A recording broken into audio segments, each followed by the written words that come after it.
Students, आज हम प्रकृति की शोभा कविता का अध्ययन करेंगे जिसके कवि हैं श्रीधर पाठक।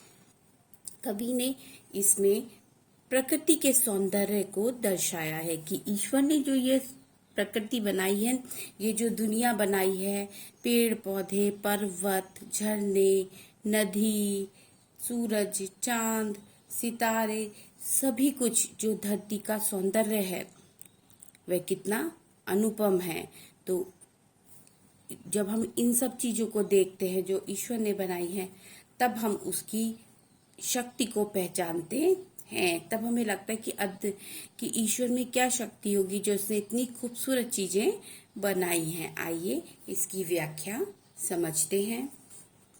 ध्यान लगाकर जो तुम देखो इस जग की सुगड़ाई को, बात बात पर पाओगे तुम ईश्वर की चतुराई को। कवि कहते हैं कि अगर तुम ध्यान लगाकर देखोगे तो तुम्हें पता चलेगा कि यह जग कितना सुंदर है, यह संसार कितना सुंदर है। पर तुम्हें क्या करना है? ध्यान लगाकर जो तुम देखो, अगर ध्यान लगाकर तुम चारों ओर देखोगे इस जग की सुगड़ाई को, इस जग की सुगड़ाई मतलब सुंदरता को, तो तुम जब इस जग की सुंदरता को देखोगे, बात बात में पाओगे तुम, जरा जरा सी हर जो भी चीज तुम देखोगे उसे देखते ही वो इतनी सुंदर है कि उसको देखते ही तुमको क्या पता चलेगा? ईश्वर की चतुराई को, कि ईश्वर ने कितनी खूबसूरती से उसे बनाया है। यानी ईश्वर की बनाने की शक्ति का आपको पता चलेगा कि ईश्वर ने कितनी खूबसूरत यह धरती बनाई है। ये सब भांति भांति के पक्षी, ये सब रंग बिरंगे फूल, ये सब भांति भांति के पक्षी यानी तरह तरह के पक्षी। पक्षियों को दो पर दिए हैं ईश्वर ने, पैर दिए हैं, सब कुछ दिया है, परंतु हर किसी की आकृति अलग है, हर किसी का रंग रूप अलग है, हर किसी के बोलने का तरीका अलग है, वाणी अलग है, हर किसी के चहचहाने का तरीका अलग है। ये सब रंग बिरंगे फूल, और धरती पर खिलने वाला हर फूल अलग रंग का, उसके पत्तियों का अलग आकार, उसकी खुशबू अलग। तो वो कहते हैं ये भांति भांति के पक्षी, ये तरह तरह के पक्षी, ये रंग बिरंगे अलग अलग रंग के इतने सैकड़ों फूल, वह वन और वो जंगल जिसका एक भी पत्ता एक दूसरे से नहीं मिलता, अलग अलग घने वन, लहलाती लताएं, और उस पर लहलाती लताएं, लता मतलब बेल, वृक्षों पर जो वन है, वन में लहलाती लताएं, जो लहराना जो हवा के साथ लहराना होता है, ठीक है।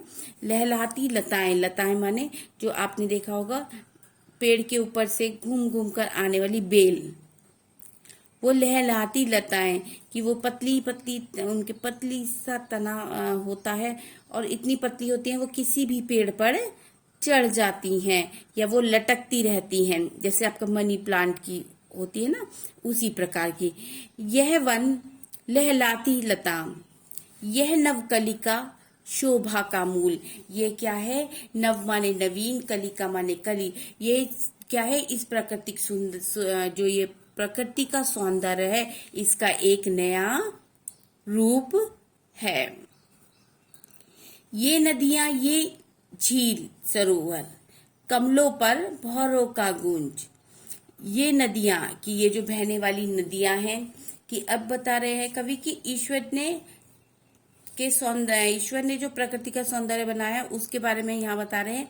ये नदियां, ये बहने वाली नदियां, ये झीलें, जो ये आपका पर्वत होता है, पर्वतों के बीच में जो गहरा स्थान रह जाता है, वैली जिसको बोलते हैं, उसमें झील बन जाती हैं, ठीक।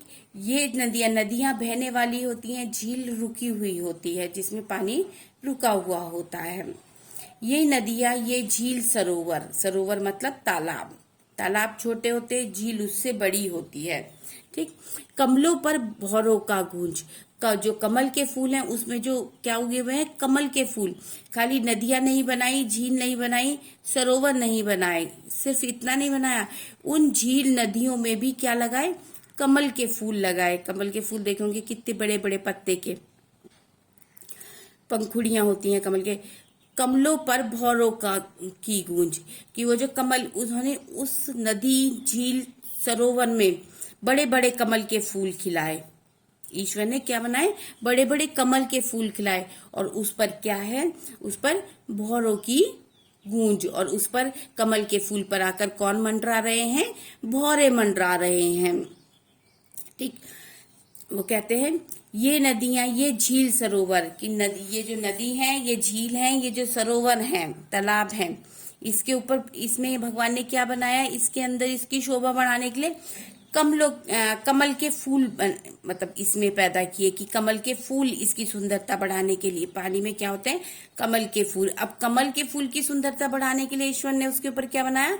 काले रंग का भौरा, जो उसके ऊपर गूंज रहा है, यानी गुंजन कर रहा है। किसकी शोभा बढ़ाने के लिए? प्रकृति की शोभा बढ़ाने के लिए। बड़े सुरीले बोलों से यह गूंज रही बेलों की गूंज। ये जो जंगल है, ये किससे गूंज रहा है? पक्षियों के चहचहाने से, है ना। बड़े सुरीले बोलों से यह गूंज रही बेलों की गूंज। ये जो वन है, ये किससे गूंज रहा है? सुरीली आवाजों से गूंज रहा है। ये पर्वत की रम्य शिखाएं, ये जो पर्वत है, रम्य माने सुंदर। ये पर्वत की रम्य शिखाएं, ये जो पर्वत की ऊंची ऊंची चोटियां हैं, सुंदर ऊंची चोटियां हैं। शोभा रहित चढ़ाव उतार, शोभा सहित चढ़ाव उतार, शोभा के साथ जो उनका उतार चढ़ाव है, जो ये वी शेप बनाते हैं, ये जो पर्वत होते हैं, ये इस शेप में होते हैं, जो ये वी शेप बनाते हैं, उसके लिए कभी कहते हैं शोभा सहित उतार चढ़ाव। जब हम देखते हैं पर्वत को, तो वो इसलिए सुंदर लगते हैं कि वो इस आकार में होते हैं। तो कहते हैं जो उनका उतार चढ़ाव है, ये पर्वत की शोभा को और बढ़ा देता है। निर्मल जल के बहते झरने, सीमा रहित महाविस्तार। खाली पर्वत ही नहीं बनाए कि इस तरीके से पर्वत बनाए, उन पर्वतों से क्या निकाला ईश्वर ने? निर्मल जल के बहते झरने, कि साफ सुथरे पानी के, निर्मल मतलब पवित्र या स्वच्छ, स्वच्छ जल के बहते झरने जब पहाड़ से निकलते हैं, सीमा रहित महाविस्तार, के इतने बड़े बड़े झरने कि जिसकी कोई सीमा नहीं है, और वो धरती पर आकर फैल जाते हैं। जो पानी झरने से गिरता है और आगे फैलता चला, मतलब आगे बढ़ता चला जाता है, तो इतने बड़े बड़े झरने जिनकी कोई सीमा नहीं है, और वह महाविस्तार, बहुत ही संख्या में असंख्य हैं वो। आज हम यहीं तक अध्ययन करेंगे। इसमें ये दिखाए कि खाली पर्वत ही नहीं बनाए ईश्वर ने, उन पर्वत की शोभा बढ़ाने के लिए उसमें से उसने झरने निकाले, यानी उसमें से बहने वाले झरने उस पर्वत की शोभा में और चार चांद लगा देते हैं। Thank you.